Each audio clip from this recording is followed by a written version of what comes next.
Bab 1321. Bagaimana Anda bisa melawannya? Liang Jinming menyalakan rokok. Asapnya menghilang tertiup angin. Dia tampak sangat sok. Bukankah kau bertengkar dengan saudara Linku? Kami membawa orang-orang kami ke sini untuk menyelesaikannya. Kakak Lin. Tiba-tiba Cheng Laowu mendapat firasat buruk. Omong-omong, saudara Lin, apakah Anda berbicara tentang Lin Yi? Jadi, kamu tidak bodoh. Mendesis.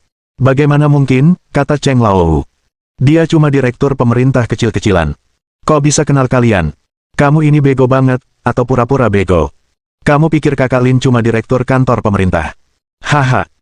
Para pewaris generasi kedua yang kaya yang datang tertawa terbahak-bahak seakan-akan mereka sedang melihat seorang yang terbelakang.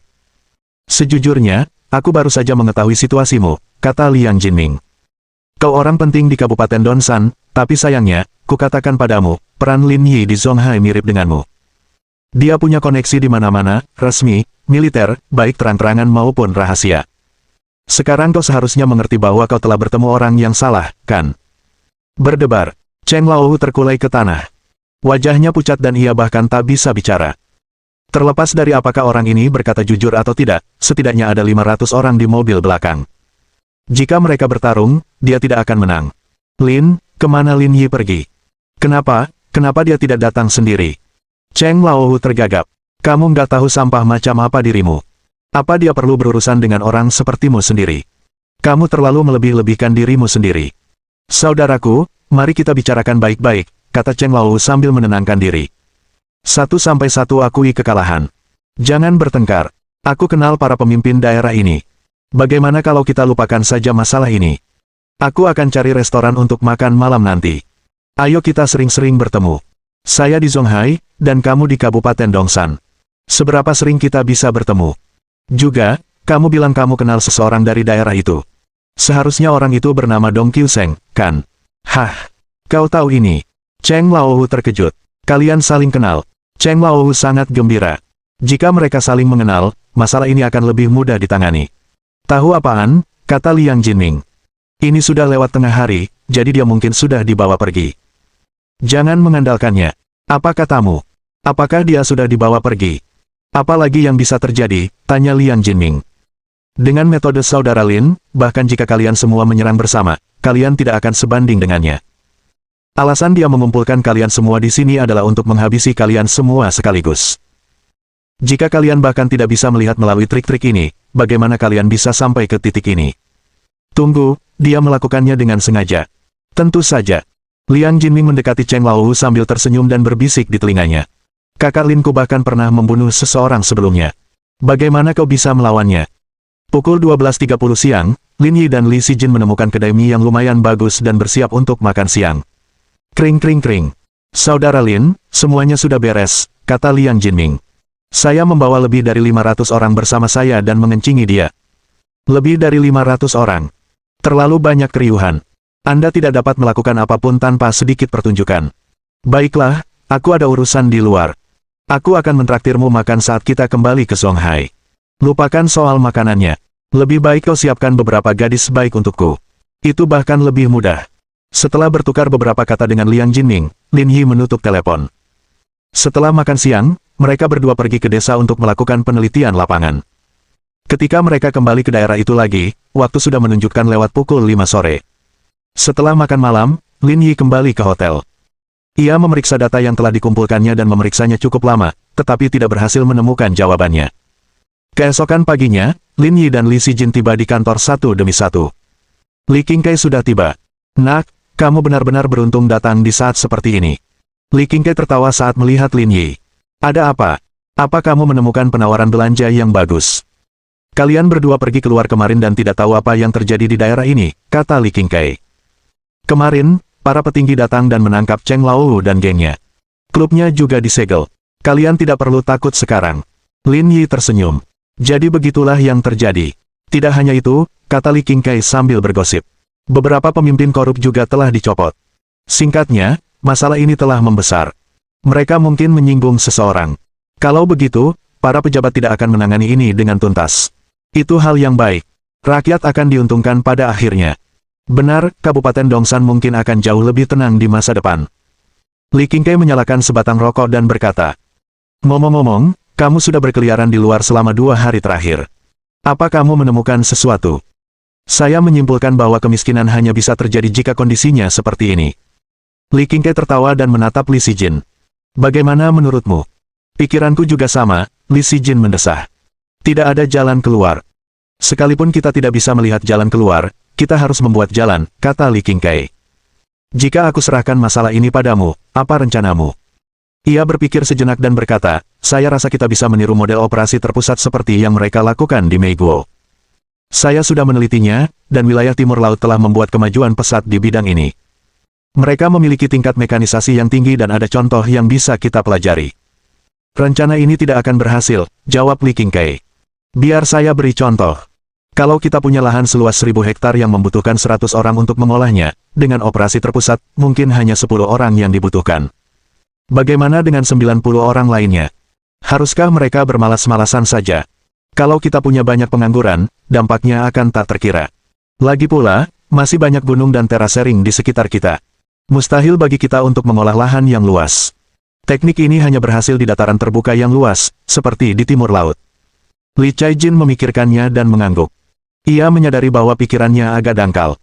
Bagaimana denganmu, Lin kecil? Apa kamu punya ide? Saya pikir kita harus menggabungkan pendekatan internal dan eksternal, kata Lin Yi.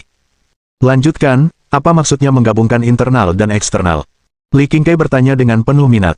Sambil memegang data penelitian dari hari sebelumnya, Lin Yi melihatnya dan mulai menjelaskan. Wilayah East Sun County agak kurang beruntung. Wilayahnya memang kecil, tetapi beberapa daerah terendam banjir setiap tahun, sementara yang lain mengalami kekeringan tahunan. Alkalinitas alami tanahnya tinggi, sehingga menyulitkan bercocok tanam. Dengan mempertimbangkan masalah-masalah ini, kami memperkirakan kerugian minimal sekitar sepertiga dari potensi pendapatan. Jika kami mengatasi masalah-masalah ini, kami dapat meningkatkan pendapatan mereka secara keseluruhan. Kedua, kita bisa mencoba mengembangkan industri peternakan dan beternak ayam serta babi. Ini juga akan membantu. Setelah merenung sejenak, Li Qingkai berkata, tapi ini hanya masalah kecil. Dampaknya tidak akan menentukan. Lin Yi tersenyum. Itulah mengapa kita membutuhkan dukungan eksternal. Bab 1322. Mengundang investasi. Apakah Anda berbicara tentang alokasi keuangan? Tentu saja tidak. Kalau saja ini berhasil, Kabupaten Dongsan tidak akan separah ini, kata Lin Yi. Saya pikir lebih layak untuk menyerahkan tanah untuk investasi. Kabupaten sudah memikirkan hal ini sebelumnya, tetapi perusahaan-perusahaan besar itu tidak bodoh. Mereka semua pintar, kata Li Qingkai. Tidak ada apa-apa di kota kecil kami. Semua anak muda sudah pergi. Siapa yang akan membangun pabrik di sini? Itu tergantung pada kemampuan kita untuk menarik investasi, kata Lin Yi. Itu satu-satunya solusi yang dapat saya pikirkan.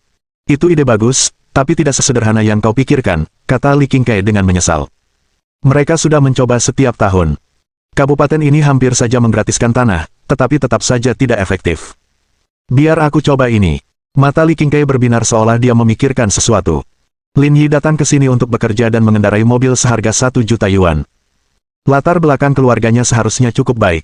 Mungkin dia memang punya koneksi di bidang ini.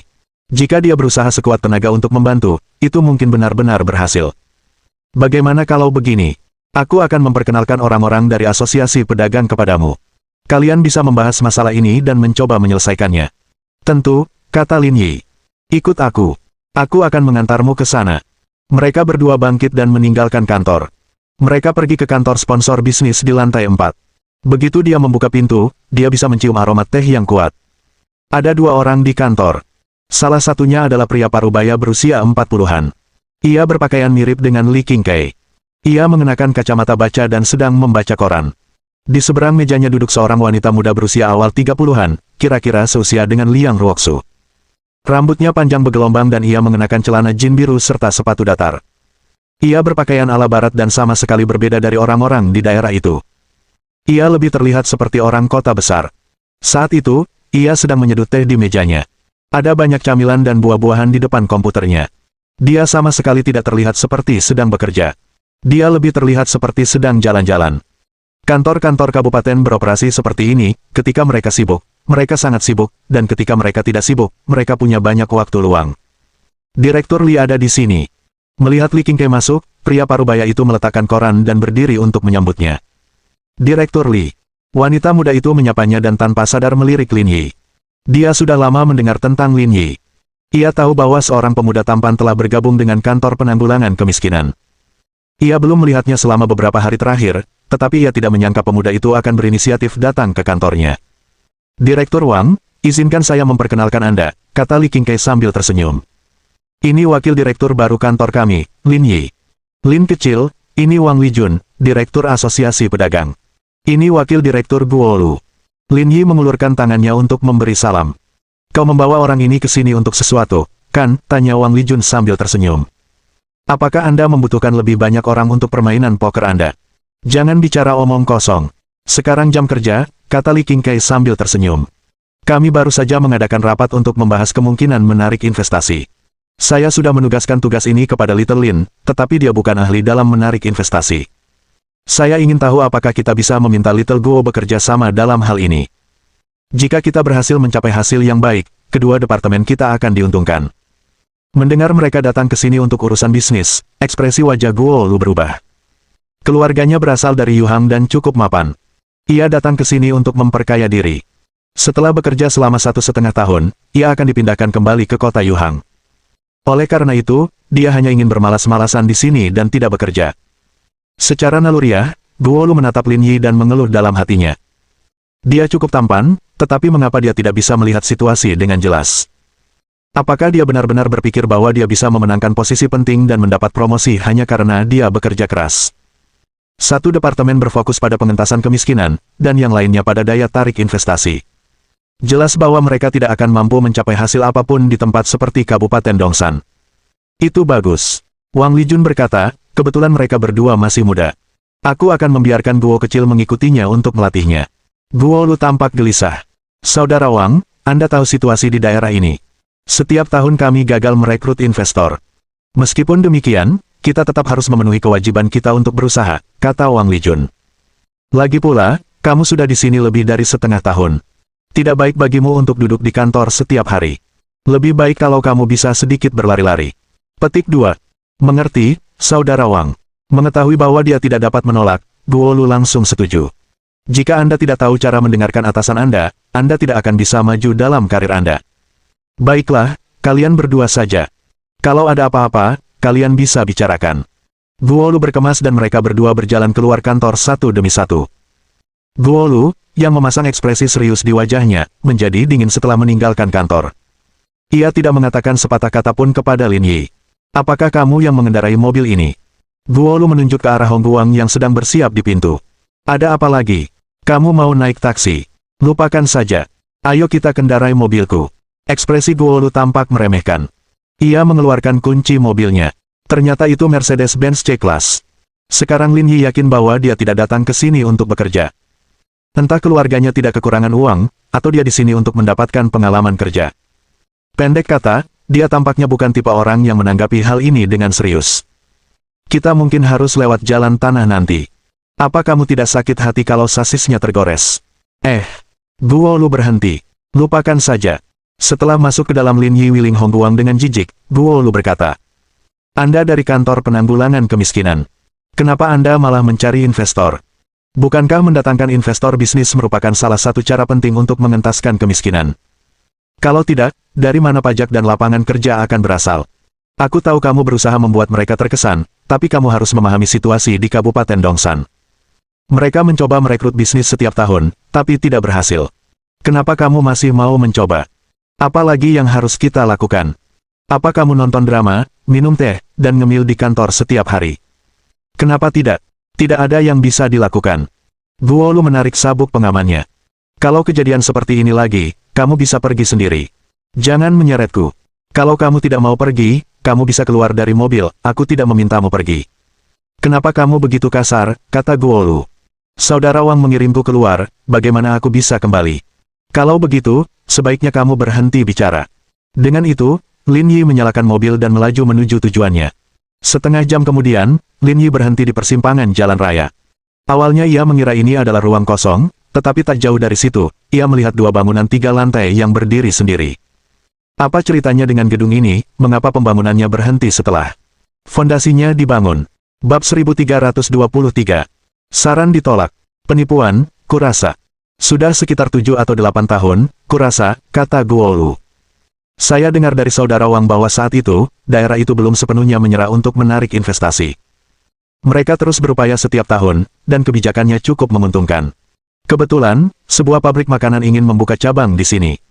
Mereka praktis mendapatkan tanah itu secara gratis, dengan tambahan subsidi sebesar 2 juta. Namun, di tengah pembangunan, mereka menyatakan bangkrut, dan bangunan yang digadaikan ini pun ditinggalkan. Lin Yi mengangguk dengan ekspresi tenang. Situasinya lebih baik di kota tingkat pertama atau kedua, tetapi hal seperti ini terjadi sesekali di kota-kota kecil. Setelah uangnya terkumpul, mereka akan kabur dan menyatakan bangkrut.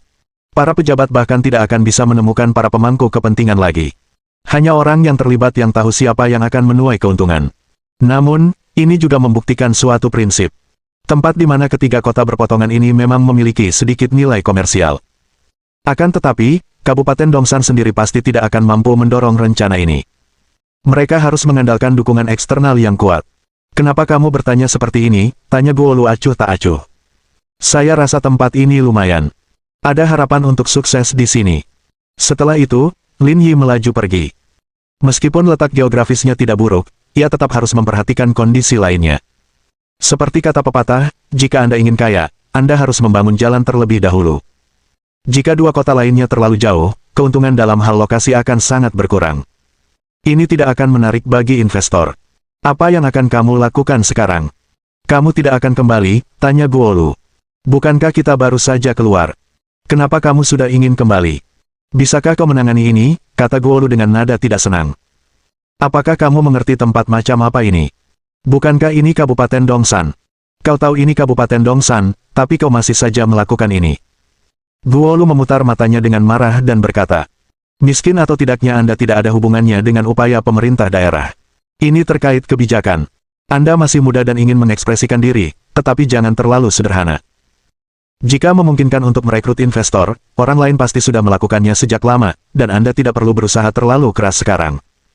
Terus terang saja, aku hanya menunda kamu menonton drama, kan? Lin Yi tersenyum. Aku tahu kau di sini untuk menyombongkan diri. Kau tak perlu terlibat. Menyebalkan mendengar kau terus-terusan mengomel. Siapa yang sedang kamu bicarakan? Jaga sikapmu, kata Lin Yi, kalau kamu tidak mau tinggal, keluar saja dari mobil sekarang. Aku tidak memaksamu untuk tinggal. Aku akan keluar. Guolu melepas sabuk pengamannya dan hendak membuka pintu ketika ia menyadari mereka sudah di jalan raya. Jika ia keluar dari mobil, ia tidak akan bisa kembali. Apa kamu mencoba menindasku? Kalau begitu, jangan bicara. Aku sudah cukup kesal. Apa aku menyebalkan, kata Guolu. Aku hanya menyampaikan fakta. Akan kujelaskan semuanya padamu. Tindakanmu sungguh bodoh di mataku. Bagaimana denganmu? Apa kamu tidak malu kalau cuma buang-buang waktu di sini, terus nanti minta keluargamu carikan pekerjaan untukmu? Itulah kekayaan yang telah dikumpulkan keluargaku. Titik awalku lebih tinggi darimu. Lin Yi tersenyum dengan ejekan di matanya. Mereka berdua mengendarai mobil ke Yuezu tanpa berkata apa-apa. Setelah menghitung jaraknya, ternyata sekitar 18 km.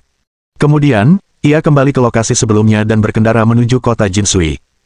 Jaraknya sekitar 22 km, jadi tidak terlalu jauh. Artinya, letak geografis titik pusat ini sangat menarik. Setelah itu, Lin Yi mengemudikan mobil kembali ke kabupaten. Guolu membanting pintu dan keluar dari mobil, tetapi Lin Yi mengabaikannya. Setelah menemukan tempat makan, Lin Yi menelepon Qi Xianzhao. Presiden Lin. Bagaimana kabar perusahaan, apakah kamu sibuk? Proyek mesin fotolitografi sudah masuk dalam agenda. Sekarang, banyak orang sedang mencari investor. Selain itu, Direktur Sen sudah bersiap untuk membangun mesin fotolitografi 3 nanometer. Dia agak sibuk. Larang semua perusahaan swasta berinvestasi, kata Lin Yi. Namun, Anda bisa mengajak grup Huarun untuk ikut campur dalam masalah ini. Presiden Sen akan memberikan pendapat Anda. Qi Xianzhao tersenyum. Direktur Sen dan saya pergi ke Yanjing beberapa hari yang lalu dan bertemu Presiden Sen. Beliau memberi kami banyak nasihat. Dengarkan dia baik-baik. Kita semua berada di pihak yang sama, jadi tidak perlu menyembunyikan apapun, kata Lin Yi. Baik, Presiden Lin. Ada hal lain yang ingin kukatakan padamu. Kesampingkan dulu urusanmu. Besok, kau, Direktur Sen, dan Yuan, harus datang ke Kabupaten Dongsan. Ada hal penting yang ingin kukatakan padamu. Baik, Presiden Lin. Setelah menutup telepon, Lin Yi mulai makan. Meskipun ia telah merumuskan strategi untuk menarik investor, pelaksanaannya bergantung pada pemeriksaan lebih lanjut, dan perkataannya saja tidak akan menentukan. Keesokan paginya, sekitar pukul 9, mereka bertiga tiba di Hotel Lin Yi. Bok, bok, bok, bok, bok, tidak bisakah kau mengetuk lebih pelan? Selain He Yuan, tidak ada orang lain yang berani mengetuk pintu dengan cara seperti itu. Lin Yi membuka pintu dan mereka bertiga muncul di luar. Bagaimana kamu tahu itu aku? He Yuan berpakaian sangat keren. Ia mengenakan gaun bermotif bunga, sepatu hak tinggi, dan topi jerami. Ia tampak lebih seperti sedang jalan-jalan. Aku bisa mencium aroma parfummu yang menyengat melalui pintu. Enyahlah, enyahlah, enyahlah. Aku dan kakak senior membeli ini bersama-sama, kata He Yuan. Saya dengar dari suster senior bahwa Anda datang ke sini untuk membantu mengurangi kemiskinan. Jangan bilang Anda ingin membuka usaha di tempat ini. Trik Lin Yi memang tak ada habisnya, dan He Yuan serta dua orang lainnya sudah terbiasa. Tak seorang pun terkejut. Cerdik. Lin Yi mengemasi barang-barangnya. Aku akan membawa kalian ke suatu tempat. Kalian bisa memeriksanya dan melihat apakah cocok. Ayo pergi. Setelah beberapa saat, mereka berempat tiba di tempat yang diperiksa Lin Yi kemarin. Ini dia. Lin Yi menunjuk ke bangunan 3 lantai yang terbengkalai di depan. Tempat ini juga memiliki keunggulan regional tertentu. Letaknya bersebelahan dengan kota Yuezhou dan kota Jinsui. Jarak dari sini ke kedua lokasi tersebut sekitar 20 km. Tidak jauh. Transportasinya juga lumayan. Apakah kamu ingin membangun kawasan industri di sini? Tanya He Yuan. Aku sedang memikirkan itu, kata Lin Yi. Proyek mesin fotolitografi telah selesai. Mesin ini dapat diproses di sini, dan kemudian lini produksi ponsel Tonghua Electronics dapat dipindahkan. Biaya tenaga kerja di Zonghai jauh lebih tinggi daripada di sini. Bagaimana menurut Anda? Qixian Zhao tersenyum malu. Kurasa itu tidak akan berhasil. Tidak apa-apa. Kalau ada yang ingin kau katakan, katakan saja. Sekarang, banyak orang tahu bahwa Tonghua Electronics adalah salah satu bisnis Lingyun Group. Jika kita pindah dari kawasan industri, itu akan menimbulkan efek domino. Perusahaan lain mungkin juga akan meniru kita. Saya rasa para pemimpin terkait akan ingin berbicara dengan kita. Saya juga tidak menyetujui rencana mesin fotolitografi, kata Shen Tianzuo. Eksperimen dan pemasangan mesin fotolitografi bukanlah tugas yang mudah bagi orang biasa. Setidaknya, Anda membutuhkan gelar magister dari Universitas C9 atau gelar doktor dari institusi ternama lainnya seperti Universitas 985. Oleh karena itu, Zonghai lebih cocok. Di sana, tenaga ahlinya lebih banyak.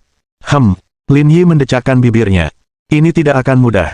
Bab 1324. Rencana investasi. Kalian berdua menyiramku dengan seember air dingin, membuatku kehilangan semangat bekerja. Lin Yi tidak tahu apakah harus tertawa atau menangis. Presiden Lin, jangan berkecil hati, Qixian Zhao menghiburnya. Statusnya berbeda dari He Yuan dan Shen Tianzuo, jadi dia sangat jelas tentang hubungannya dengan Lin Yi. Meskipun Lin Yi telah memperlakukan mereka dengan baik untuk waktu yang lama, dia tidak berani bersikap terlalu gegabah. Masalah ini belum sepenuhnya selesai. Jika ada dukungan kebijakan yang baik, hal itu masih bisa dilakukan. Pada saat ini, He Yuan berjalan mendekat. Apakah ada kebijakan pengurangan pajak?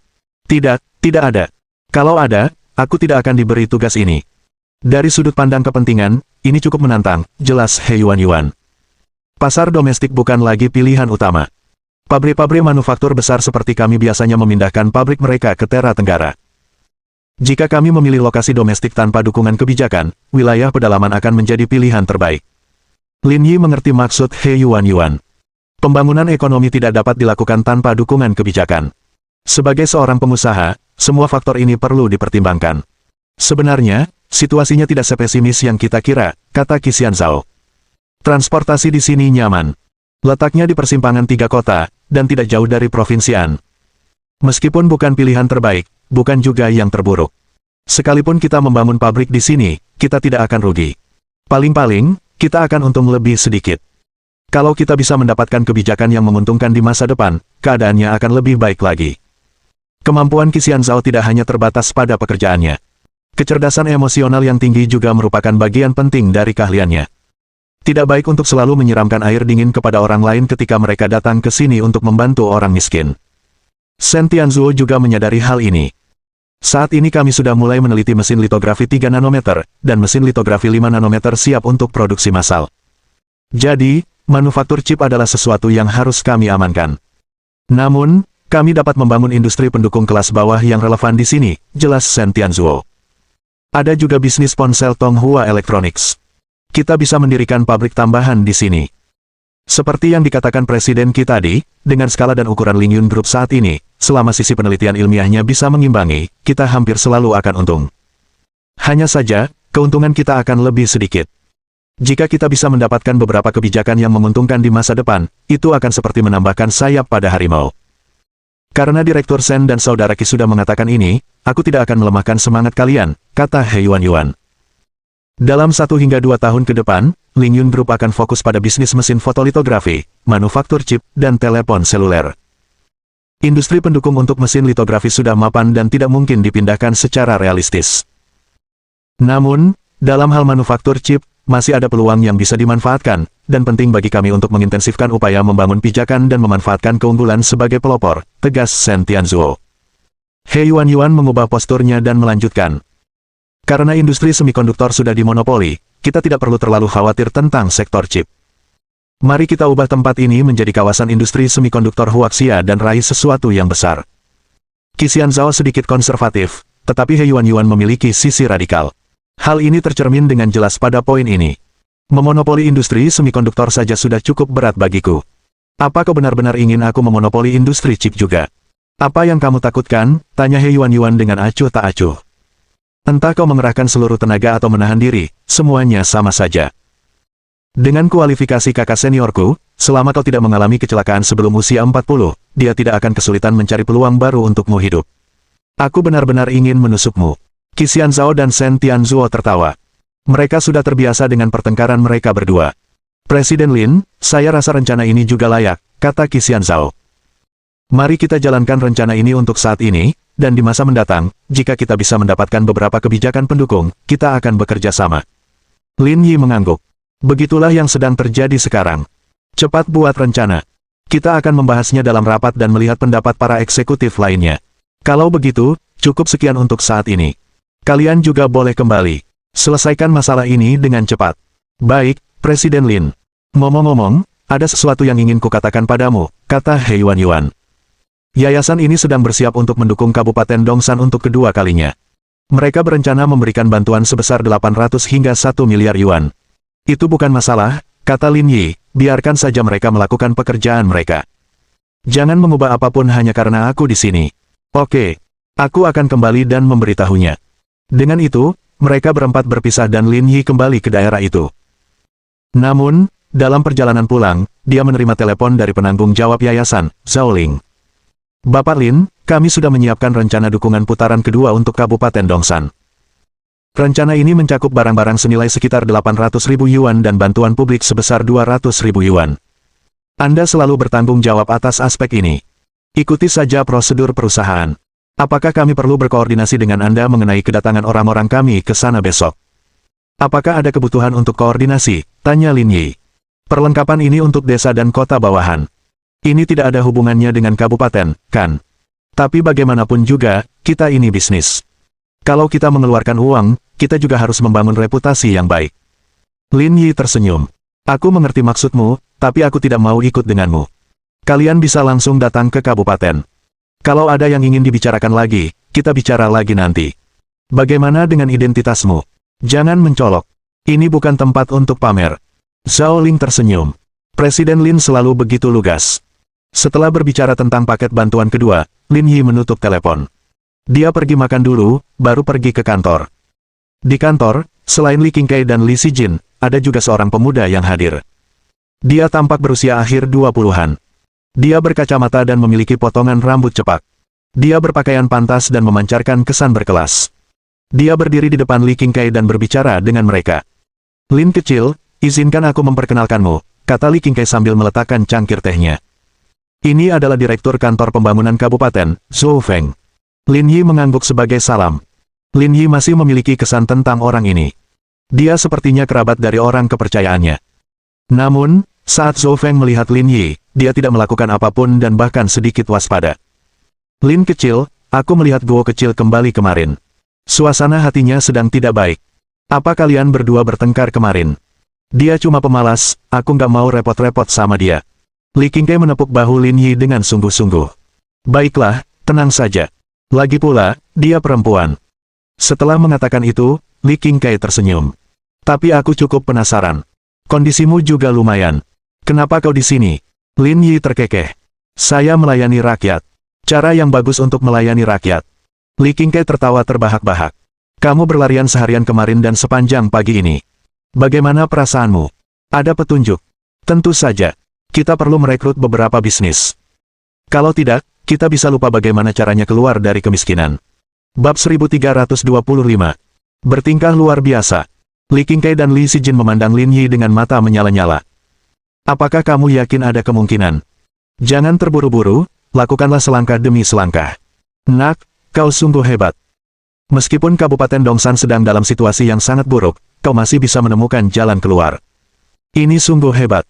Dengan mengatakan itu, Li Qingkai menatap Li Sijin dan berkata, Lin kecil bilang ada kemajuan dalam masalah ini.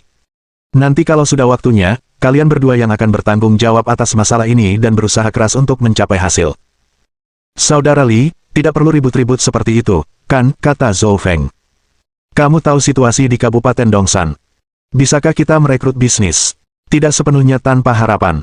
Bagaimana kalau kita cukup beruntung bertemu satu, tanya Li Qingkai. Selagi masih ada kesempatan, kita harus mencobanya. Kalau tidak, Kabupaten Dongsan tidak akan pernah berkembang. Itu benar, tapi menurutku tidak perlu melibatkan Sijin. Li Qingkai bisa merasakan makna tersembunyi dalam kata-kata Zhou Feng. Ditambah dengan apa yang terjadi di pagi hari, ia bertanya. Mengapa kamu membutuhkan Li kecil? Zhou Feng tersenyum. Begini. Saya baru saja menerima telepon dari Lingyun Group di Zonghai. Dana Lingyun mereka sedang mempersiapkan paket bantuan kedua untuk Kabupaten Dongsan. Total nilainya mencapai 1 juta yuan. Saya ingin Sijin menerimanya bersama saya dan bertanggung jawab atas penanggulangan kemiskinan. Ada bantuan pengentasan kemiskinan putaran kedua. Mendengar berita ini, Li Qingkai mula-mula terkejut, lalu terkejut senang. Dia juga terlibat dalam paket pengentasan kemiskinan yang mereka terima tahun sebelumnya. Dana Lingyun telah menginvestasikan 900.000 yuan sekaligus. Ia pikir itu hanya akan terjadi sekali, tetapi ia tidak menyangka akan ada yang kedua kalinya. Awalnya tidak ada yang kedua kalinya, tetapi saya menghubungi mereka beberapa kali baru-baru ini dan memberitahu mereka tentang situasi di Kabupaten Dongsan sebelum mereka setuju untuk membantu lagi. Zhou Feng menghela napas. Kau tak tahu betapa besar usahaku untuk ini. Rambutku mulai memutih. Ayo. Direktur Zhou, minum segelas air dulu. Seharusnya ini tugas kami, tapi kami malah membuatmu khawatir. Ini berat untukmu. Tidak sulit. Itu yang seharusnya kulakukan, kata Zhou Feng sambil tersenyum. Ini semua demi kebaikan daerah ini. Lin Yi terdiam. Orang bernama Zhou Feng ini benar-benar pandai berakting. Yayasan itu jelas tahu bahwa dia ada di sini, itulah sebabnya mereka memberikan paket bantuan kedua. Namun, orang ini justru memanfaatkan kesempatan ini untuk pamer. Sungguh mengesankan. Itu masuk akal. Li Qingkai memandang Li Sijin dan berkata, Li kecil, kali ini kau yang akan bertanggung jawab atas resepsi. Jika ada yang tidak kau mengerti, tanyakan pada Direktur Zhou dan bekerja samalah dengannya untuk membantu masalah ini. Li Sijin mengerutkan kening. Perekrutan baru saja dimulai. Masih banyak yang harus dilakukan. Saudara Lin mungkin tidak bisa menanganinya sendirian. Bukankah kau masih memilikiku? Li Qingkai tersenyum dan berkata, lagi pula, ini paket bantuan kedua. Kantor penanggulangan kemiskinan tentu saja harus mengirimkan perwakilan. Silakan. Li Caijin mengangguk enggan. Karena Li Qingkai sudah mengatakannya, ia tak bisa menolak. Lin Yi menggelengkan kepalanya tanpa bisa berkata apa-apa, sambil mendesah dalam hatinya. Dia sendiri yang membayarnya, tapi orang lain memanfaatkannya untuk pamer. Dia diperlakukan seperti orang bodoh. Direktur Li, kalau begitu, aku akan memindahkannya sementara ke tempatku, kata Zhou Feng. Tidak masalah. Li Chaojin menggigit bibirnya. Saudara Li, Saudara Lin, Yayasan Lingyun akan datang besok. Masalah ini akan selesai dalam beberapa hari. Saya akan segera kembali. Tidak apa-apa. Tidak perlu terburu-buru. Ayo pergi. Mereka berdua pergi satu demi satu. Li Qingkai tersenyum dan berkata, kamu harus bekerja keras selama beberapa hari ke depan. Tangani masalah ini sendiri. Lin Yi mengangguk. Kita pasti bisa sampai di sana. Tidak akan jadi masalah. Keesokan paginya, Lin Yi tidak terburu-buru untuk pergi bekerja. Sebaliknya, ia mengadakan konferensi video dengan Lingyun Group di hotel. Isi utama pertemuan itu tentu saja untuk berinvestasi dalam pembangunan pabrik. Akan tetapi, inti pertemuan itu bukan membahas apakah pembangunannya bisa berhasil atau tidak, atau bagaimana memaksimalkan keuntungannya. Lagi pula, semua eksekutif ini cerdas. Siapapun yang tidak setuju dengan apa yang pada dasarnya dikatakan oleh bos besar, mereka tidak menginginkan pekerjaan mereka lagi. Pertemuan itu berlangsung selama 3 jam. Pada akhirnya, faktor terpentingnya adalah satu kata. Kebijakan. Ini adalah pertanyaan terakhir, apakah mereka dapat meningkatkan keuntungan mereka. Setelah mempertimbangkan untung ruginya, Lin Yi merasa harus membicarakan hal ini dengan Liang Ruoxu atau Lu Yanmin. Dia perlu melihat apa yang ada dalam pikiran para petinggi. Setelah rapat, Lin Yi mengemasi barang-barangnya dan bersiap pergi ke kantor. Pada saat ini, gedung perkantoran tampak luar biasa ramai. Penerimaan untuk grup Ling Yun dilakukan dengan standar tinggi. Mereka bahkan mengadakan pertemuan formal di hadapan beberapa pemimpin penting yang menyampaikan pidato. Seluruh acaranya sangat formal. Selanjutnya, orang yang memimpin pertemuan itu adalah Zhou Feng. Direktur Zhao, kami merasa terhormat Anda bisa datang ke Kabupaten Dongsan lagi, kata Zhou Feng sopan. Aku sudah pesan tempat. Ayo kita makan dan kita berusaha sebaik mungkin sebagai tuan rumah. Tidak perlu. Kita masih harus pergi ke desa-desa cabang untuk melihat-lihat. Kalau tidak, kita tidak akan merasa nyaman, kata Zhao Ling. Kau benar, tapi kita masih harus makan saat ini, kata Zhou Feng. Kalau tidak, kamu akan makan di tempat lain saja. Lagi pula, aku sudah menyiapkan makanannya. Direktur Zhao, lihat. Zhao Ling memikirkannya dan tidak membantah. Baiklah, kalau begitu aku harus merepotkan Direktur Zhou. Itu tugas kami, Zhou Feng memberi isyarat mengundang. Terima kasih banyak. Bagaimana mungkin kau bilang itu merepotkan? Melihat Zhao Ling setuju untuk tinggal, Li Qingke yang berjalan di belakang, menghela napas dan mengacungkan jempol padanya. Kemampuan Direktur Zhou benar-benar luar biasa di daerah kami. Tidak banyak orang yang bisa menandinginya. Dia benar-benar hebat, kata Wang Lijun, kepala Departemen Perekrutan. Dia diam-diam mengumpulkan dana sebesar itu untuk mengentaskan kemiskinan. Ini bisa dianggap sebagai salah satu pencapaian politik terbesarnya. Menurutku, dia mungkin akan dipindahkan ke kota dalam beberapa tahun. Masa depannya tak terbatas. Dengan mengatakan itu, Li Qingke menatap Li Sijin dan berkata, Li kecil, kamu sudah ditugaskan kepadanya beberapa hari ini. Jadilah pintar dan belajarlah lebih banyak darinya. Itu bagus untuk perkembanganmu di masa depan. Li Sijin mengangguk, tetapi dia tidak menunjukkan banyak antusiasme. Zhou Feng memang sangat cakap, tetapi dia tidak menyukai orang yang terlalu mencolok. Jika bukan karena hubungan kerja, mereka berdua mungkin tidak akan banyak berinteraksi. Guo Lu, yang berdiri di samping Wang Lijun, tersenyum tegas kepada Zhou Feng. Meskipun penampilannya mungkin tidak sama dengan Lin Yi, dia sangat cerdas dan tahu cara bermain politik. Dalam banyak hal, dia jauh lebih baik daripada Lin Yi. Mampu mendapatkan uang dianggap sebagai prestasi politik. Sementara itu, Lin Yi pergi mencoba merekrut bisnis seperti lalat tanpa kepala. Dia benar-benar gila. Lin kecil, kamu di sini. Saat mereka berjalan keluar, Li Qingke melihat Lin Yi masuk. Aku ada urusan pagi ini, jadi aku datang setelah itu, jawab Lin Yi santai dan melihat Zhao Ling dan yang lainnya. Direktur Lin, saya mencari Anda sepanjang pagi, akhirnya saya bertemu Anda di sini. Bab 1326. Kurasa kau ingin bermain denganku. Lin Yi hendak menundukkan kepalanya dan pergi. Namun, kata-kata Zhao Ling mengungkapnya. Wanita ini benar-benar tahu caranya menyelesaikan sesuatu. Dia menyuruhnya untuk tidak mencolok, tetapi akhirnya dia terbongkar dengan cara ini. Mendengar bagaimana Zhao Ling menyapa Lin Yi, Zhou Feng dan yang lainnya menjadi sedikit bingung. Mereka bahkan tidak saling mengenal, jadi mengapa mereka saling menyapa? Direktur Zhao, apakah kalian saling kenal? Tanya Zhou Feng penasaran. Tentu saja. Zhao Ling tersenyum dan berkata, Direktur Lin menjelaskan situasinya kepada saya. Itulah sebabnya kami memutuskan untuk memberikan paket bantuan kedua ke Kabupaten Dongsan. Kalau tidak, kami tidak akan datang. Direktur Lin menghubunginya. Begitu kata-kata ini diucapkan, semua orang terkejut. Bukankah Zhou Feng yang menghubungi mereka kali ini? Mengapa sekarang Lin Yi yang diuntungkan? Semua orang saling memandang dengan ekspresi aneh. Butuh beberapa saat bagi mereka untuk memahami apa yang sedang terjadi. Karena Direktur Zhao telah mengatakan ini, tidak mungkin itu tidak benar. Sangat mungkin Zhou Feng mengambil semua pujian atas tindakannya. Dalam kasus itu, dia sedikit berlebihan. Ekspresi wajah Zhou Feng sangat canggung dan jelek. Dia tidak menyangka akan ditampar wajahnya kali ini. Zhou Feng menatap Lin Yi dengan dingin dan menyembunyikan semua kemarahan di hatinya. Sekarang bukan saatnya untuk meledak. Ketika ada kesempatan di masa depan, dia harus memberinya pelajaran. Direktur Lin, kita mau makan. Ayo pergi bersama. Zhao Ling sangat cerdas. Dia tahu ini adalah kesempatan bagus untuk menyenangkan bosnya, jadi dia tidak ingin menyia-nyiakannya. Aku tidak mau ikut dengan kalian, jawab Lin Yi santai, lalu pergi meninggalkan kerumunan. Ia tidak berniat ikut campur, dan seolah-olah ia tidak ingin mendapat pujian atas hal ini. Para pemimpin yang menyertainya sedikit bingung. Apa yang dipikirkan Lin Yi? Dia bahkan tidak menginginkan pujian. Setelah Lin Yi kembali ke kantor, Li Qingkai kembali tidak lama kemudian. Lin kecil, kamu benar-benar hebat. Kamu diam-diam berhasil mengumpulkan lebih dari 1 juta bantuan. Aku benar-benar meremehkanmu. Ini bukan masalah besar, jangan dimasukkan ke hati, kata Lin Yi. Dari 1 juta itu, 200.000 berupa dana. Saya ingin menggunakan uang itu untuk menggali beberapa sumur bagi desa-desa. Dengan begitu, kita bisa menjamin akan ada air yang bisa digunakan saat terjadi kekeringan. Saudara Li, bagaimana menurutmu? Saya pikir itu berhasil, kata Li Qingkai. Tapi pengendalian banjir sungai juga penting. Kita perlu lebih memperhatikannya, tapi kamu tidak perlu khawatir tentang masalah ini. Aku yang akan bertanggung jawab.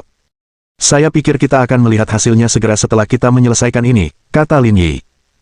Selain itu, kondisi tanah di desa umumnya kurang baik. Tanahnya sangat basah, dan sangat sulit untuk memperbaikinya dalam waktu singkat. Saya ingin tahu apakah saya bisa menghubungi orang-orang dari Institut Ilmu Pertanian untuk memperbaiki benih dan meningkatkan toleransi terhadap basa. Ini juga dapat meningkatkan produksi lebih lanjut. Mata Li Qingkai berbinar. Itu ide bagus, tapi mungkin akan sangat sulit dicapai. Kita tidak punya modal untuk membiayai penelitian mereka. Tidak apa-apa.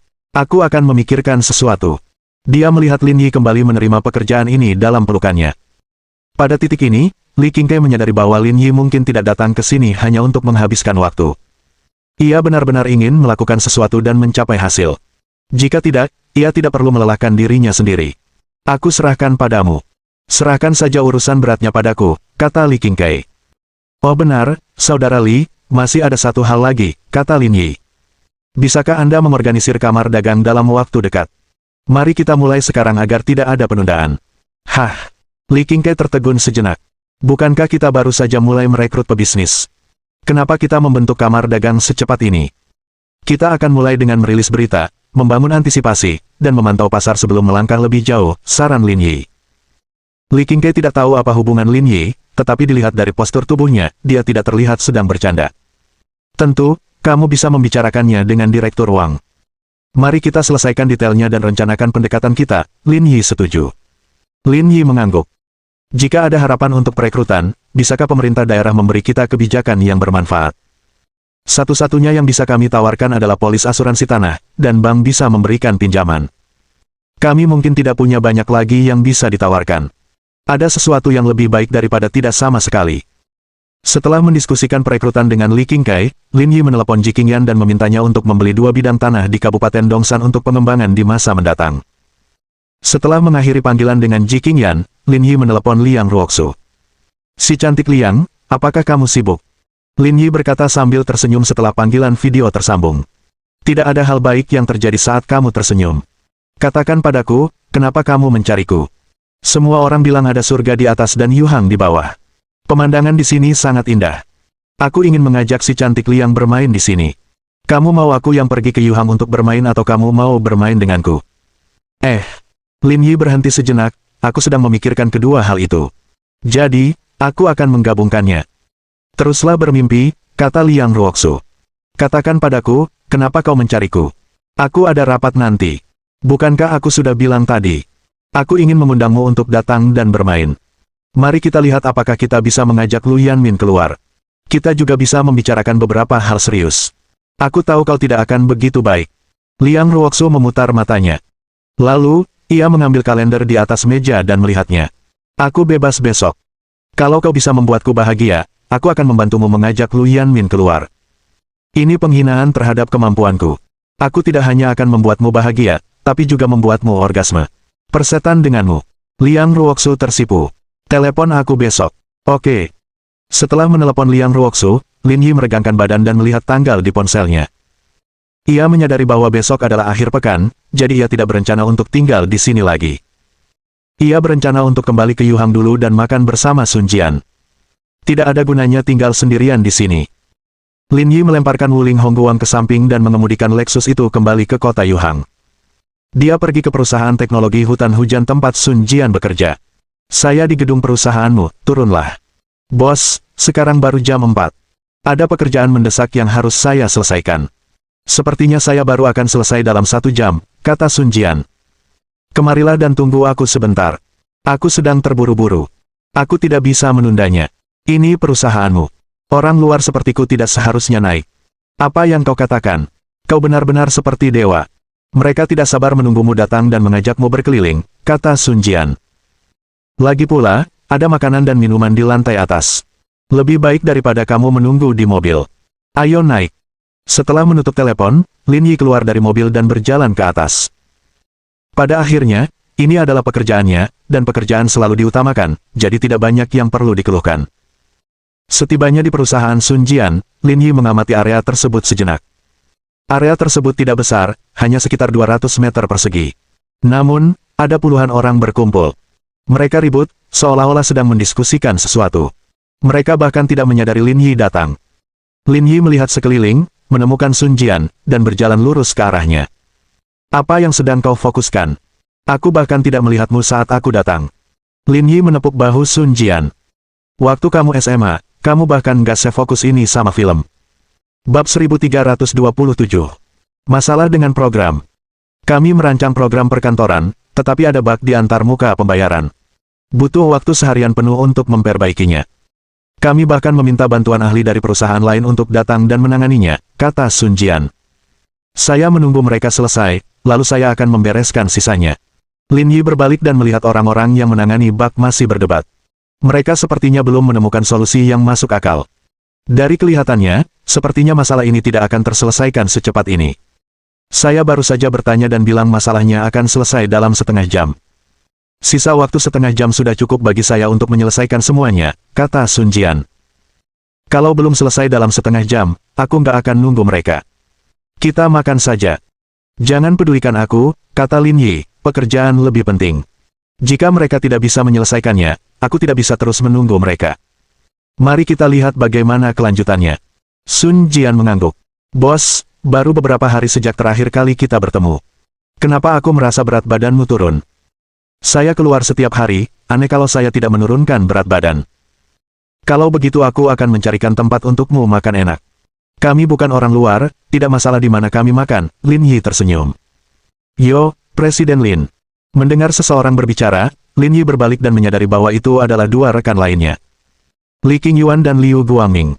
Aku tidak mengganggu kalian, kan? Lin Yi tersenyum. Bagaimana mungkin kau mengganggu kami? Kami sungguh bahagia. Li Qingyuan merasa tersanjung. Tapi kenapa kamu tidak bilang kalau kamu mau berkunjung tadi? Aku bisa saja menjemputmu di lantai bawah. Aku bukan orang penting. Nggak perlu menjamuku. Presiden Lin, Anda benar-benar pandai bercanda. Belum lagi di daerah pesisir ini, di seluruh Huaxia, tidak banyak orang yang lebih istimewa dari Anda. Merupakan suatu kehormatan bagi kami bahwa Anda ada di sini. Kamu terlalu baik, Lin Yi tersenyum. Terakhir kali, makan malamnya diatur oleh Sun Tua. Kali ini giliranku. Kau harus membiarkanku menjadi tuan rumah dengan baik. Tolong jangan menolak. Li Qingyuan melihat arlojinya. Sudah waktunya. Ayo pergi sekarang. Lin Yi menunjuk ke tim pengembangan yang tidak jauh dari sana. Masih ada pekerjaan yang harus diselesaikan. Apa yang akan terjadi jika bos pulang lebih awal? Pekerjaan adalah prioritas utama, jadi jangan tunda urusan pentingmu. Kurasa kita tidak bisa menyelesaikannya secepat ini, kata Li Qingyuan. Saya menemukan seorang insinyur dari luar. Dia dulunya insinyur teknologi di Pinguin, tapi dia belum menemukan jawabannya. Sungguh menyebalkan. Aku setuju, jadi jangan menunggu. Ayo pergi sekarang, kata Sun Jian. Jangan khawatir, aku akan ke sana dan melihat apa yang terjadi. Lagi pula aku tidak ada urusan, kata Lin Yi. Hah. Sun Jian tertegun sejenak. Bos, kau tahu tentang hal-hal ini. Cepat, cepat, cepat. Pergi dan lihat. Semakin cepat kita selesai, semakin cepat kita bisa pergi. Melihat Lin Yi ingin membantu, Li Qingyuan dan Liu Guangming tidak menghentikannya. Ketika seorang miliarder seperti dia berinisiatif meminta bantuan, lupakan saja apakah dia bisa menyelesaikan masalah atau tidak. Sungguh suatu kehormatan besar bahwa dia bahkan rela meluangkan waktu untukmu. Ayo, ayo, ayo. Beri jalan. Biarkan Presiden Lin melihat apa yang salah, teriak Liu Guangming. Melihat bosnya berjalan bersama orang asing, sekitar selusin programmer tanpa sadar mundur. Mereka semua menilai Lin Yi. Apakah dia ada di sini untuk menyelesaikan masalah? Dia masih sangat muda. Seberapa hebat dia? Bug dalam program tersebut begitu mendesak sehingga tidak ada waktu untuk coba-coba. Kalau tidak, mereka akan pulang kerja terlambat. Presiden Li, siapa orang ini? Orang yang berbicara itu berusia 40-an. Penampilannya sangat sederhana. Rambutnya tampak berpikir, dan ia tampak seperti pria pada umumnya di bidang STEM. Panggil saja dia Presiden Lin. Dia juga punya latar belakang teknis. Dia sedang bersiap untuk memeriksa bug dalam program ini. Presiden Li, kita hampir sampai, tidak perlu ada pemeriksaan lebih lanjut, kata teknisi itu. Benarkah? Tanya Li Qingyuan. Berapa lama waktu yang dibutuhkan untuk menyelesaikannya? 10 menit paling lama. Baiklah, kamu kerjakan dulu. Insinyur itu mengangguk, lalu beralih ke komputer dan mulai mengetik di keyboard. Baris-baris kode bermunculan, membuatnya tampak cukup terampil. Li Qingyuan tersenyum pada Lin Yi. Presiden Lin, kebetulan saya sedang tidak ada kegiatan. Bisakah Anda memberi kami petunjuk? Lin Yi memperhatikan dengan cermat dari samping dan berkata dengan tenang. Ada masalah dengan kode ini. Meskipun dapat memperbaiki masalah pada jendela pembayaran, kode ini dapat memengaruhi kecepatan koneksi jaringan, sehingga pengguna tidak dapat masuk secara normal. Hah? Li Qingyuan hanya menanyakan pertanyaan ini untuk mengungkapkan betapa dia menghargai Lin Yi. Tanpa diduga, dia benar-benar mengidentifikasi suatu masalah. Apa yang sedang kamu bicarakan? Tanpa menunggu Li Qingyuan berbicara, insinyur itu bertanya. Saya sudah 8 tahun di Pinguin. Saya telah menangani banyak sekali masalah prosedural, baik besar maupun kecil. Apakah Anda pikir Anda punya lebih banyak suara daripada saya? Lin Yi tersenyum dan tidak membantah. Aku anggap saja aku salah lihat. Lanjutkan. Para programmer muda lainnya di perusahaan melirik Lin Yi. Keahlian insinyur Zhang sungguh luar biasa, dan tingkat keahlian yang ia tunjukkan sungguh tak tertandingi. Ia telah membuka dunia baru untuk dirinya sendiri, jadi mengapa ia masih meragukannya? Bukankah ini jelas merupakan kasus seseorang yang tidak berpengalaman mencoba mengajar seorang ahli? Hal terburuk bagi mereka yang bekerja di bidang teknologi adalah bertemu orang-orang seperti itu. Entah apa yang dipikirkan bosnya. Insinyur itu tidak berkata apa-apa. Ia hanya mendengus dan beralih ke komputer untuk mengetik kode. Beberapa menit kemudian, teknisi itu menekan tombol Enter dan berkata dengan lega. Semuanya sudah selesai. Jalankan programnya. Saya akan mencoba. Setelah Liu Guangming selesai berbicara, dia duduk di depan komputer dan menjalankan program itu lagi. Beberapa menit kemudian, dia berkata dengan lega. Oke, tidak masalah sama sekali. Semua orang di perusahaan bersorak. Jika masalah ini tidak bisa diselesaikan, tidak ada yang bisa pulang kerja hari ini. Pak Sun, serahkan pekerjaanmu pada orang lain. Ayo berkemas dan makan, kata Li Qingyuan. Aku siap. Ayo berangkat. Jangan cemas, kata Lin Yi. Ambil ponsel Anda dan masuk ke perangkat lunak ini. Periksa apakah ada masalah dengan fungsinya. Insinyur itu melirik Lin Yi dengan ekspresi jelek. Apa maksudmu? Apa kau meragukan pekerjaanku? Coba saja, untuk berjaga-jaga. Yang lain tidak menganggap serius kata-kata Lin Yi, tetapi Li Qingyuan dan Liu Guangming tahu siapa dia. Mereka segera mengambil ponsel dan menjalankan aplikasi mereka, tidak berani menentang. Mereka tidak akan tahu jika dia tidak melihatnya, tetapi mereka terkejut saat melihatnya. Biasanya, ketika mereka masuk ke aplikasi, mereka akan masuk dalam hitungan detik. Namun, kali ini, mereka menunggu lebih dari setengah menit sebelum masuk perlahan. Terlebih lagi, ketika mereka membuka fungsi lainnya, kecepatannya sangat lambat. Tidak diragukan lagi ada masalah dengan perangkat lunaknya. Insinyur Zhang, saya ingin tahu apa yang terjadi. Tanya Li Qingyuan. Bab 1328. Mana yang lebih besar, kaisar atau putra mahkota? Melihat masalah pada perangkat lunak, Insinyur Zhang juga sedikit bingung. Sebab, dia tidak pernah menduga masalah seperti itu akan terjadi. Itu tidak mungkin. Saya sudah memeriksa programnya beberapa kali. Tidak ada bug sama sekali. Mustahil hal seperti itu terjadi. Saya sudah bilang tadi kalau ada masalah dengan program yang sedang ditulis. Masalah ini akan memengaruhi koneksi internet perangkat lunaknya. Seharusnya Anda percaya sekarang, kan? Dengan baik. Tatapan semua orang tertuju pada Lin Yi. Karena dia mampu menemukan masalahnya sejak awal, dia pasti tahu cara menyelesaikannya. Bos, kamu hebat sekali. Kamu bahkan bisa memprediksi ini, kata Sun Jian. Bisakah kamu membantuku menyelesaikan ini? Lagi pula, dia juga seorang mitra. Jika ada masalah dengan produk perusahaan, dia pasti akan cemas. Itu bukan masalah besar. Aku akan coba.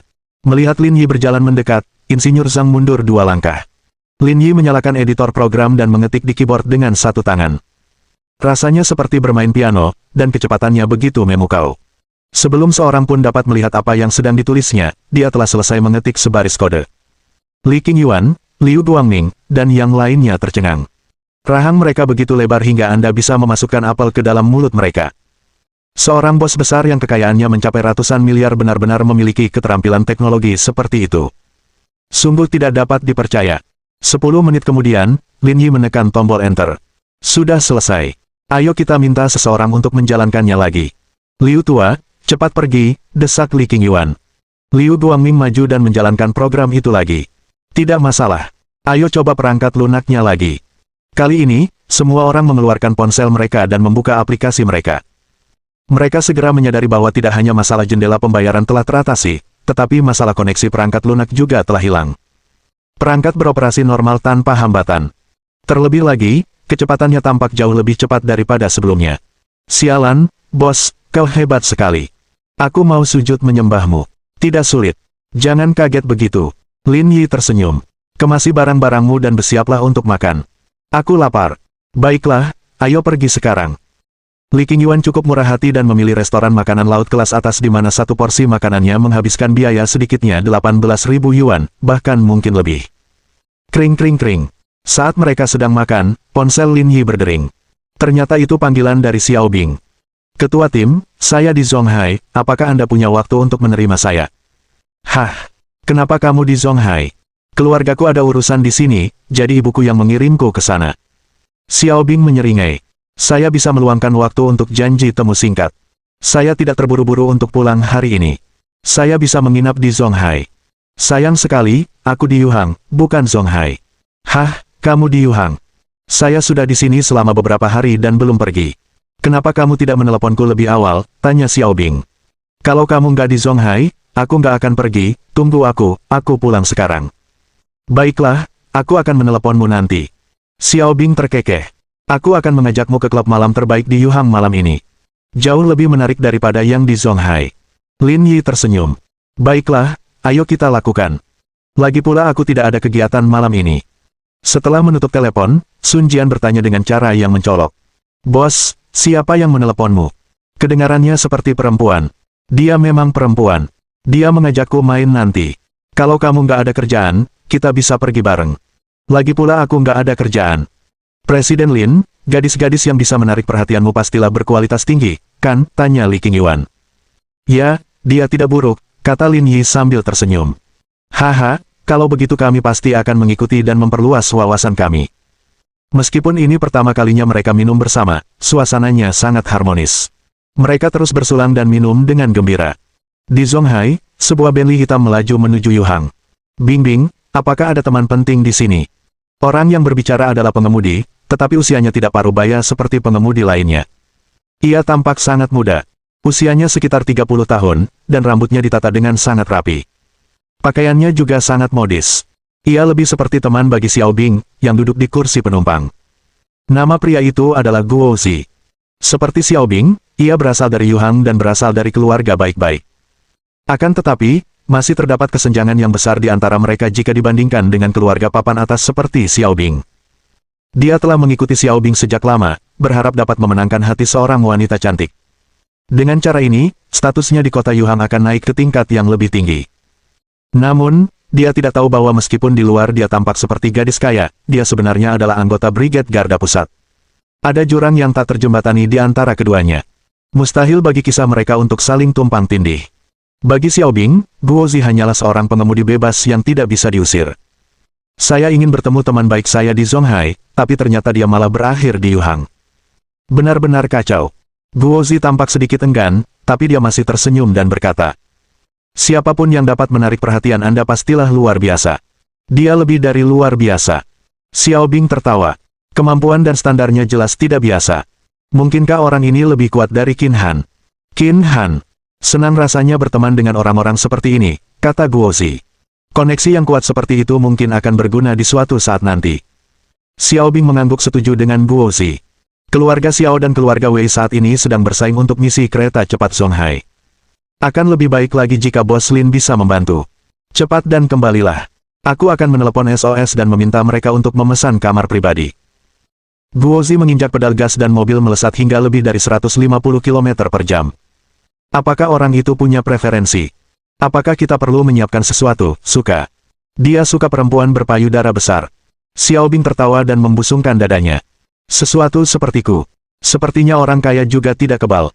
Seorang pria akan tetap menjadi remaja sampai dia meninggal, kata Xiaobing. Ngomong-ngomong, aku ingat kamu punya adik perempuan yang sepertinya punya badan bagus.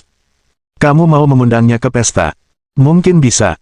Dia libur hari ini, jadi seharusnya sudah kembali. Aku akan meneleponnya nanti. Guozi merasa ini adalah sebuah kesempatan. Dari nada bicara Xiaobing, jelas bahwa mereka berdua belum memiliki hubungan yang berarti. Kalau adiknya pergi, dia mungkin akan menarik perhatiannya. Lagi pula, selera orang berbeda-beda. Sulit untuk mengatakan apa yang mungkin terjadi. Bab 1329. Mari kita cari tempat tanpa orang di sekitar. Makanan, anggur, dan percakapan mengalir terus-menerus. Saat itu sudah lewat pukul 8 malam, dan mereka berempat telah menghabiskan lebih dari 20 botol bir. Suasananya harmonis. Kring kring kring. Ponsel Lin Yi berdering. Ternyata Xiaobing yang menelepon. Kak Lin, aku sudah pesan tempat di SOS Bar. Kamu di mana? Sampai jumpa. Tidak perlu. Tunggu saja aku di sana. Baiklah, sampai jumpa di sana. Aku sudah menyiapkan banyak gadis cantik untukmu. Aku jamin kamu akan bersenang-senang. Xiaobing berbisik, yang terkecil adalah check-up. Ini pasti akan sangat seru. Oke, aku akan segera ke sana. Lin Yi tidak tahu harus tertawa atau menangis. Reputasinya di Brigade Garda Pusat tidak terlalu baik. Bos, apakah temanmu meneleponmu? Lin Yi mengangguk. Mereka sudah siap, jadi mereka mengundangku ke pesta. Kita hampir selesai minum. Ayo pergi sekarang. Sun Jian menggosok-gosokkan kedua telapak tangannya dengan tidak sabar. Jangan cemas. Kamu sudah minum terlalu banyak. Aku akan memanggil sopir yang ditunjuk. Dia hanya minum beberapa botol, jadi alkohol tidak memengaruhi Lin Yi sama sekali. Namun, dia berada di Yuhang, jadi lebih baik tidak mencolok. Oleh karena itu, Liu Guangming memanggil pengemudi yang ditunjuk untuk mengendarai Lexus milik Lin Yi ke bar SOS. Sebagai salah satu bar papan atas di Yuhang, standar SOS menempatkannya di garis depan nasional. Ia bahkan setara dengan bar OT Yanjing. Pada saat ini, sebuah Mercedes-Benz C-Class putih berhenti di depan bar. Orang yang mengemudi adalah Guo Lu, yang pernah ditemui Lin Yi sebelumnya. Serius? Apa dia benar-benar sekuat itu? 11 Guo Lu menelepon sambil mencari tempat parkir. Tentu saja, jika kamu bisa berteman dengan orang seperti itu, sepatah kata santai darinya bisa membuat statusmu melambung tinggi. Oke, Kak. Kita tidak usah bahas itu dulu. Aku lihat ada tempat parkir. Aku akan berhenti dulu dan mencarimu. Baiklah, cepatlah. Setelah menutup telepon, Guo Lu melaju menuju tempat parkir. Akan tetapi, saat ia hendak parkir di sana, ia melihat sebuah Lexus menyambar tempat yang menjadi incarannya. Hei, kamu nggak punya sopan santun. Aku lagi incar tempat itu. Guo Lu sangat marah. Dia keluar dari mobil dan berdebat. Tempat parkir di depan bar sangat diminati. Kalau ketinggalan satu, siapa tahu nanti dapat yang lain. Bu, maaf. Saya hanya pengemudi yang ditunjuk. Saya bukan orang yang pantas Anda tunjuk. Pada saat ini, Lin Yi dan yang lainnya keluar dari mobil dan menyadari bahwa orang yang berteriak adalah Guo Lu. Melihat pakaiannya saat pergi ke klub, dia tahu dia datang ke sini untuk bersenang-senang. Kamu di sini. Melihat Lin Yi, Guo Lu semakin marah. Musuh pasti akan bertemu di jalan sempit. Apa yang kau lakukan? Apa hakmu merebut tempat parkirku? Apa kau sengaja mempersulitku? Namamu tidak tertulis di sana. Bagaimana bisa itu menjadi tempat parkirmu? Saya melihatnya lebih dulu. Apakah kamu sakit? Kata Lin Yi. Apa yang kamu lihat otomatis jadi milikmu. Logika macam apa ini? Aku bilang padamu, Lin Yi, karena kita rekan kerja, aku tidak ingin memperpanjang masalah ini. Guo Lu menunjuk Lin Yi dan berkata, ini Yuhang, bukan Kabupaten Dongsan. Jangan sok kuat. Melihat mereka berdua tengah berdebat dan tampak saling mengenal, Sun Jian membujuk mereka. Bos, kalau kalian sudah saling kenal, kita lupakan saja masalah ini. Ini cuma tempat parkir. Ayo kita cari tempat parkir lain. Kenapa kita harus cari ke tempat lain? Aku sudah parkir di sini. Setelah itu, Lin Yi melambaikan tangannya. Ayo masuk dan bermain. Melihat Lin Yi mengabaikan wanita itu, Sun Jian dan yang lainnya tidak mengatakan apa-apa dan bersiap untuk masuk bersama. Namun, dia sedikit bingung. Gadis itu benar-benar luar biasa. Wanita lain rela mati-matian demi kesempatan seperti ini, tapi dia malah berdebat dengan bos. Aneh sekali. Lin Yi, biar ku beritahu, adikku ada di bar. Guo Lu berdiri di belakang Lin Yi dan berkata, jika kamu tidak memindahkan mobilmu sekarang, aku akan menelepon saudaraku. Kamu boleh panggil siapapun yang kamu mau. Itu tidak ada hubungannya denganku. Awalnya, Lin Yi tidak menganggap Guo Lu sebegitu menyebalkan. Akan tetapi, semakin dia menatapnya, semakin kesal dia. Dengan itu, Guo Lu menghubungi nomor Guo Zi. Saudaraku, aku sudah di pintu masuk bar. Beberapa orang merebut tempat parkirku dan mereka tidak mau mundur. Keluar dan lihat ini. Aku tidak bisa keluar sekarang. Aku akan meminta 2 orang untuk membantu. Cepatlah. Aku kesal sekali. Aku datang ke sini untuk bersenang-senang, tapi malah menemukan hal yang menjijikkan. Sun Jian merasa ada sesuatu yang salah saat melihat panggilan telepon agresif Guo Lu. Bos, saya merasa situasinya tidak tepat. Sepertinya perkelahian akan segera terjadi. Bagaimana kalau kita tunggu di sini sebentar? Apa yang perlu ditakutkan? Abaikan saja dia. Ayo masuk dulu. Oh, baiklah. Melihat Lin Yi tidak berniat berhenti, Guo Lu menunjuknya dari belakang dan berkata, Lin Yi, aku beritahu kamu, aku tidak peduli siapa pemilik mobil ini. Jangan menyesal setelah kamu pergi. Apakah kamu mengancamku? Jangan coba-coba mengintimidasiku. Kakakku dan teman-temannya ada di dalam. Aku tidak takut padamu. Lin Yi mengabaikan Guo Lu dan membawa Sun Jian dan yang lainnya ke bar. Akan tetapi, saat ia sampai di pintu masuk bar, mereka bertabrakan dengan 2 orang yang sedang berjalan keluar. Lulu, apa yang terjadi? Salah satu pria berambut hijau bertanya ketika dia melihat Guo Lu tidak jauh darinya. Kak Chow, mereka berempat. Jangan biarkan mereka pergi. Guo Lu menunjuk Lin Yi seolah-olah sedang menangkap pencuri. Hah! Pria berambut hijau itu bergumam dan menoleh ke arah Lin Yi. Saudara-saudara, kita sudah bertemu. Jangan pergi dulu. Mengapa kamu mencariku? Pria berambut hijau dan rekannya berjalan keluar bar dan melambai ke arah Lin Yi. Lin Yi tertawa dan berjalan ke arah mereka berdua. Pada saat ini, Guo Lu juga berjalan mendekat. Saudara Chow, mereka merampas tempat parkir yang saya tuju, saya meminta mereka untuk menyerahkannya dan mereka bahkan bertengkar dengan saya. Pria berambut hijau itu mengangguk dan menatap Lin Yi. Kak, ini bukan masalah besar. Serahkan tempat parkirmu dan minta maaf pada adikku. Terlepas dari kejadian ini, kita di sini hanya untuk bersenang-senang. Tidak perlu membuat keadaan menjadi tidak menyenangkan. Tidak akan baik untukmu jika ada yang terluka. Logika macam apa itu? Tanya Lin Yi. Kita parkir duluan. Apa kita harus memberikannya padanya hanya karena dia melihatnya duluan? Pria berambut hijau itu mengangkat alisnya dan menatap Lin Yi. Bro, aku tidak sedang bernegosiasi. Kamu harus melakukannya saja. Jangan banyak bicara omong kosong, oke? Keren, satu pria berambut hijau itu berkata dengan arogan. Lalu, dia menatap Guo Lu dan berkata, Lulu, masuk dulu. Kakakmu sudah menunggumu di dalam. Tinggalkan kunci mobilnya padaku. Aku akan memarkirnya nanti. Baiklah, terima kasih, Saudara Chow. 1. Itu masalah kecil. Guo Lu menyerahkan kunci mobil kepada pria berambut hijau itu, mengabaikan Lin Yi, dan langsung berjalan masuk ke bar. Yang terakhir mengambil kunci dan menyalakan sebatang rokok. Bro, di sini banyak orang. Kita ngobrol di gang sana saja ya. Bab 1330. Jangan membuat saudara Lin tidak bahagia. Lin Yi berbalik dan tersenyum pada Li Qingyuan.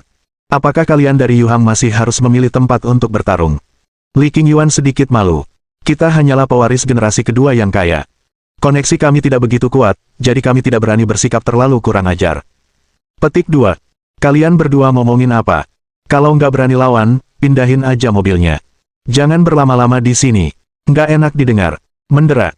Lin Yi mengangkat tangannya dan menamparkan wajah pria berambut hijau itu. Sebelum dia sempat bereaksi, dia menjambak rambut pria itu dan menempelkannya ke kap mobil di sampingnya. Beraninya kau menyentuh saudaraku Chow. Lin Yi mengeluarkan belatinya dari pinggangnya dan berkata kepada orang lain. Jika kau berani datang, aku akan membunuhmu. Melihat belati di tangan Lin Yi, keduanya terkejut dan kaki mereka gemetar. Orang-orang yang lewat di situ tanpa sadar menjauh, tidak berani mendekat. Li Qingyuan dan Liu Guangming menggertakkan gigi. Mereka tidak menyangka Lin Yi begitu kejam. Terutama Li Qingyuan, barulah ia menyadari perbedaan antara dirinya dan para taipan papan atas ini.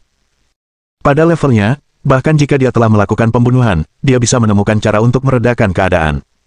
Perbedaan antara dirinya dan orang seperti itu sungguh tak terkira. Bro, tenanglah. Ini salahku. Parkirkan mobilmu di sana. Kita cari tempat parkir lain saja. Mengapa kamu tidak mengatakannya lebih awal? Lin Yi menyimpan belatinya dan melepaskan pria berambut hijau itu. Ayo masuk dulu. Mereka bertiga mengikuti Lin Yi ke dalam bar. Adapun pria berambut hijau dan temannya, jantung mereka berdebar kencang. Mereka tak kunjung pulih untuk waktu yang lama. Bar itu ramai dengan aktivitas. Perpaduan lampu neon warna-warni dan alunan musik metalik elektrik yang berirama, ditambah dengan para pria dan wanita yang meliuk-liukkan tubuh dengan liar di lantai dansa, menciptakan suasana dansa yang dahsyat. Xiao Bing dan sekitar 20 orang duduk di ruang partisi kaca di lantai pertama. Partisi itu semi terbuka dan terbuat dari kaca. Orang-orang bisa mengamati segala sesuatu yang terjadi di luar sambil duduk di dalam. Ini adalah simbol status di SOS Bar. Hal ini karena pengeluaran minimum untuk ruang partisi ini adalah 200.000 yuan, dan biaya ini tidak disertai apapun. Dengan kata lain, jika dia ingin duduk di sini, dia harus membayar 200.000 yuan terlebih dahulu. Minuman lainnya harus dibayar terpisah. Belum lagi yuhang, bahkan di Zonghai, pengeluaran sebesar ini dianggap boros. Hanya pewaris generasi kedua yang kaya seperti Qin Han yang bisa datang ke tempat seperti itu untuk berbelanja tanpa ragu. Lulu, perkenalkan. Ini Xiao Bing. Panggil saja dia Suster Bing. Halo, Suster Bing. Guolu mengulurkan tangannya dan menyapanya dengan manis. Dia belum pernah berpapasan dengan Xiao Bing, tetapi kakak laki-lakinya sering menyebut orang ini. Putri sulung keluarga Xiao Di Yuhang, pewaris generasi kedua yang paling kaya. Meskipun keluarganya juga sedikit kaya, ia tidak selevel dengan mereka. Xiao Bing juga bersenang-senang. Dia tersenyum dan berkata, "Guo tua, adikmu lumayan juga. Aku jadi ingin sekali melihat bentuk tubuhnya." Guo Zi tersenyum. Dia banyak berolahraga, jadi kondisinya cukup baik. Kalau begitu, berprestasilah nanti. Kakak Linku bukan orang biasa. Jika dia memutuskan untuk menerimanya kembali, keluarga Guomu akan kaya raya melebihi impian terliarmu. Mata Guolu berbinar-binar. Ia begitu gembira hingga tak tahu harus berbuat apa. Terima kasih, Suster Bing. Tidak perlu terlalu sopan. Kita semua berteman. Ayo duduk dan bermain. Guolu menemukan tempat duduk dan duduk di samping Guozi. Dia bertanya dengan lembut. Kakak, apakah orang yang dibicarakannya benar-benar sekuat itu? Guozi menyesap anggurnya. Apakah kamu kenal Qin Han di Zonghai? Tentu saja aku kenal dia. Dia tuan muda Zonghai dan pewaris terkaya di Huaxia. Aku bahkan mengikutinya di Weibo. Orang yang baru saja disebutkan oleh saudari Bingmu bahkan lebih mengesankan daripada Qin Han. Konon dia adalah kaisar lokal Zonghai. Tidak ada yang berani memprovokasi dia. Ekspresi Guolu menunjukkan ketidakpercayaan. Qin Han begitu berkuasa sampai-sampai disebut putra mahkota, tapi orang itu malah disebut kaisar setempat. Dia pasti sudah tidak muda lagi, kan? Disitulah kamu salah. Dia seumuran dengan kita. Guolu terkejut. Ia hampir memuntahkan koktail yang baru saja diminumnya. Dia sudah begitu kuat di usia 20-an. Saya tidak tahu identitas pastinya, tapi dia jelas bukan seseorang yang bisa kita bandingkan, kata Guozi. Bagaimanapun, aku tidak akan mengambil risiko memperkenalkanmu padanya jika aku tidak berpikir kau cukup pintar untuk menghargai hal ini. Terima kasih, kakak. Guozi melirik wanita lain yang hadir. Semua orang yang hadir adalah selebritas internet atau model. Latar belakang mereka tidak sebaik Anda, dan temperamen mereka jauh lebih rendah daripada Anda. Ketika saatnya tiba, Anda harus bersulang beberapa kali lagi dan mendekati mereka untuk membangkitkan suasana. Mengerti, kakak? Guolu tak kuasa menahan kegembiraannya. Untungnya, ia sudah berdandan khusus saat keluar. Dia tidak tampak konservatif ataupun genit, jadi seharusnya tidak ada masalah dalam memikat pria ini. Kakak Lin. Tepat saat mereka berdua tengah berbincang, Xiao Bing tiba-tiba berdiri dan melambaikan tangan ke arah pintu. Orang-orang di ruang partisi menghentikan kegiatan mereka. Para VIP malam itu telah tiba. Tanpa sadar, semua orang mengikuti pandangan Xiao Bing dan melihat seorang pemuda tampan menanggapinya. Seperti yang diharapkan, ini pasti orang yang mereka tunggu. Namun, ketika melihat Lin Yi, ekspresi Guolu berubah drastis. Ekspresinya langsung membeku, dan ia kehilangan kemampuan berpikir. Melihat Xiao Bing tidak jauh darinya, Lin Yi membawa mereka bertiga dan memperhatikan Guolu di dalam. Apa yang kamu lakukan di sini? Melihat Guolu juga ada di sana, Lin Yi mengerutkan kening. Ia merasa orang ini menghantuinya. Kakak Lin, apakah kalian saling kenal? Ya, dia baru saja berdebat denganku di pintu. Kamu, kenapa kamu masih? Mulut Guolu menganga, tidak tahu harus berkata apa. Adegan ini membuatnya gelisah. Yang lain juga sedikit tercengang. Apakah mereka berdua saling kenal? Saudari Bing, dia dari kantor penanggulangan kemiskinan Kabupaten Dongsan, bagaimana mungkin dia? Kantor pengentasan kemiskinan. Xiao Bing juga terkejut. Saudara Lin, mengapa kamu membantu orang miskin? Aku sedang tidak ada kegiatan, jadi aku pergi ke sana untuk mengisi waktu. Sayangnya, aku bertemu dengannya di sana. Xiao Bing mengerutkan kening. Guozi, aku tidak terlalu yakin apa yang terjadi antara adikmu dan kakak Linku, tapi kedengarannya tidak baik. Kalian berdua harus pergi sekarang. Jangan biarkan aku melihatmu lagi. Bingbing, aku tidak tahu ini akan terjadi. Jangan marah. Aku akan meminta adikku untuk meminta maaf kepada Tuan Muda Lin. Guozi memelototi Guolu dan berkata dengan tegas. Tunggu apa lagi? Minta maaf pada Tuan Muda Lin. Kakak Lin, aku tahu aku salah. Jangan merendahkan dirimu seperti aku. Cepat pergi. Kakak Linku tidak akan tertipu oleh trik ini. Jangan membuatnya marah. Itu tidak akan ada gunanya, kata Xiao Bing dingin. Mohon dukungan dari omom ante-ante sekalian, buat subscribe atau sharekan novel Mimin ke Facebook kalian, agar channel Mimin bisa terus berkembang. Dengan begitu, Mimin bisa lebih semangat untuk up novel seru lain ke depannya. Buat teman-teman yang sudah subscribe dan sharekan novel Mimin, Mimin ucapkan terima kasih sebanyak-banyaknya.